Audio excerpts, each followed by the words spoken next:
দিয়া কয় ইয়া রাসূলুল্লাহ, নবী গো, ও মায়ার নবী, আমার চেহারাটা কালো, দাঁতগুলা উঁচা উঁচা, জিহ্বাটা কাটা, ওরা মাসুল টানি লোহা গরম করে জিহ্বাতে লাগাই দিছিল। কেন আমি আপনার জিকির করি, আমি আল্লাহর জিকির করি এই জন্য। ইয়া রাসূলুল্লাহ নবী, আমি ভালো করে আজানটাও দিতে পারি না, জিহ্বাটা খাটু বলে আমার শিন উচ্চারণ হয় না। এরপর আপনি মনের খবর জানেন, আল্লাহ আমার মনের খবর জানে, এই জন্য আপনি আমাকে কদমে জায়গা দিয়েছেন। ইয়া রাসূলুল্লাহ, আমি দুনিয়াতে চলাফেরা করি আর জান্নাতের মধ্যে আওয়াজ পাইছেন, আপনি আমারে জিজ্ঞাসা করছেন কি এমন আমল করি যেই কারণে আল্লাহ আমার কদমের আওয়াজের পরিমাণ পাওয়ারটা আল্লাহ বার মর্যাদা বাড়ায় দিছে।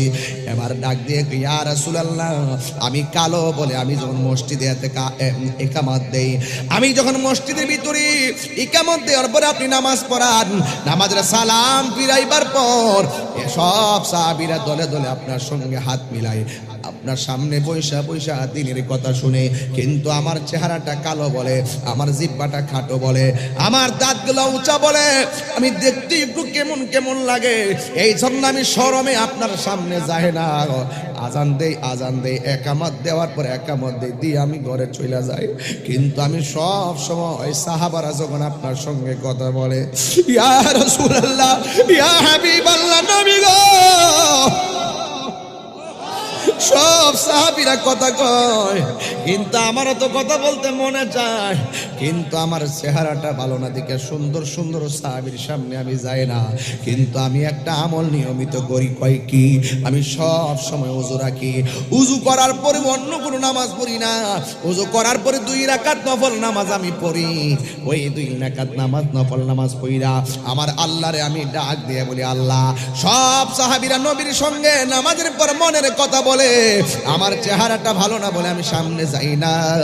কিন্তু আপনার বন্ধুর কাছে সবাই কাছে যায়, বন্ধু নবী তাদেরকে ভালোবাসে, আর আমি বেলাল সামনে না গেলেও আপনার বন্ধুর ভালোবাসা যেন আমি বেলালের প্রতি থাকে, এটাই হলো আপনার কাছে আমার ফরিয়াদ।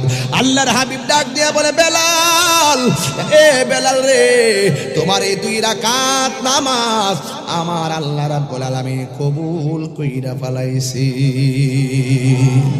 এই বেলাল ডাক দিয়া কয়, নবী গো, ও মায়ার নবী। এই বেলাল রাদিয়াল্লাহু তাআলা তো সেই বেলাল, যেই বেলাল নবীজি ইন্তিকালের পর মদিনা ছাইরা চলে গেছিল, যেই রাস্তা দিয়ে তাকাইলে নবী দেখা যায় না, যেই মসজিদের মেহরাবে ইকামত দিলে নবী দেখা যাবে না, যেই আজানে নবীর নাম নিলে নবী দেখা যাবে না, এই মদিনায় আমি থাকবো না।